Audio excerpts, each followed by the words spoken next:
Chapter 2, The Ride. The ambulance doors slammed. Licole didn't notice. Her body still fought itself, twisting and jerking with spasms that refused to stop. Her mom followed, hands shaking, trying to keep her daughter upright. The paramedics were already moving fast, voices clipped, machines and bags rattling, wheels scraping against tile and linoleum. Everything felt too loud, too sharp, too real. Oxygen mask, one of them said. They forced it over Licole's face. She didn't resist, couldn't. The plastic pressed against her nose and mouth and she tried to breathe, but her chest tightened again. Not pain exactly, just a weight she couldn't move. A lock inside her lungs, her ribs, her spine.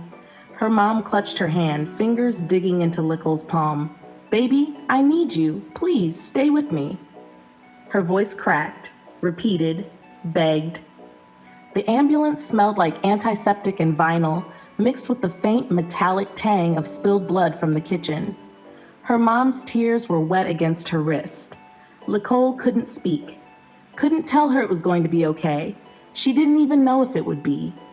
The siren screamed, high, shrill, insistent, like it was tearing the world apart to warn everyone that this wasn't a normal day.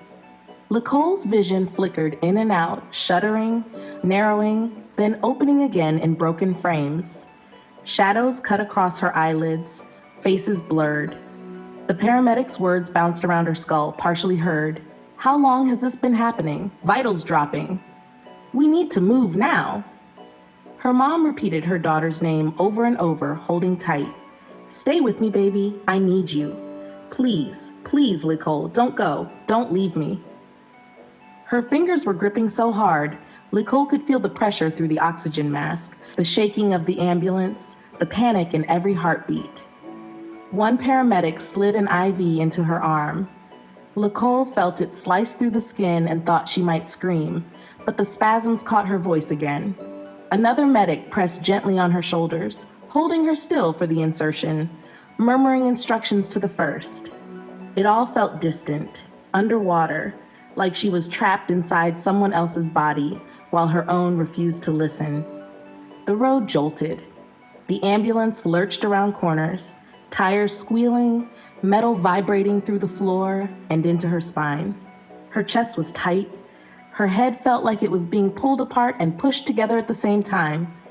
Every bump sent her body flailing despite the straps and the medic holding her down. She saw her mom's face, mouth moving, eyes wide, but she didn't fully understand the words. They were shapes, sounds, urgent but unreachable. "Hold her head," one paramedic barked. Another injected a sedative.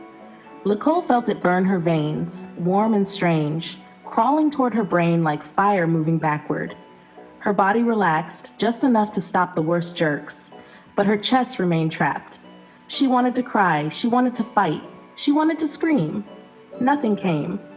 Her mom whispered her name again, soft now, low, almost as if speaking louder might break something inside Licole. I'm right here. You hear me, baby? You're not alone." Her hand never let go, never loosened. Licole's mind flickered to fragments she barely remembered. The glitches, the voices, the beeping, the feeling of being observed. Always. She hated the thought, hated it, but it was familiar and somehow comforting. The paramedics shouted updates over each other, giving orders to the hospital.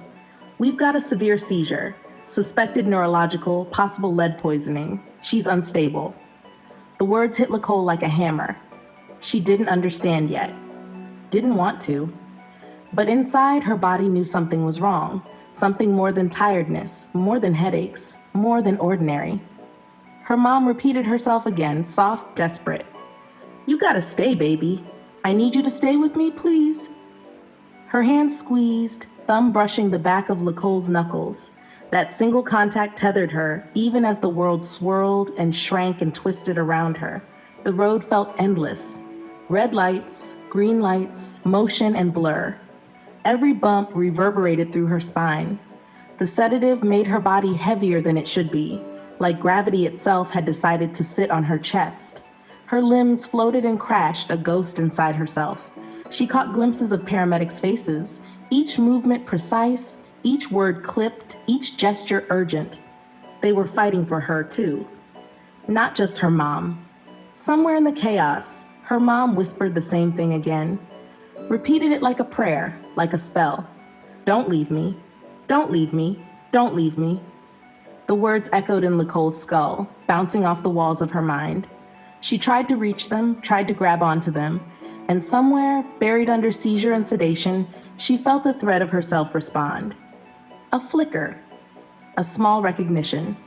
The sirens tore through streets and hearts alike. Machines in the back of the ambulance beeped, registering vital signs, warning of danger.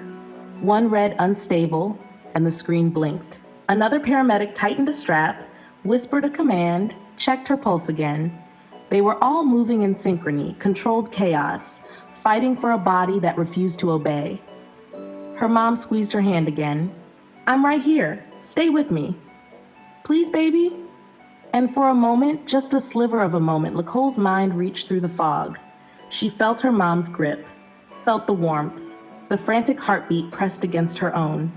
Something deep inside her stirred. And then the world blurred again. But the tether was there, holding, waiting. The ride wasn't over, the fight wasn't over, and the story, her story,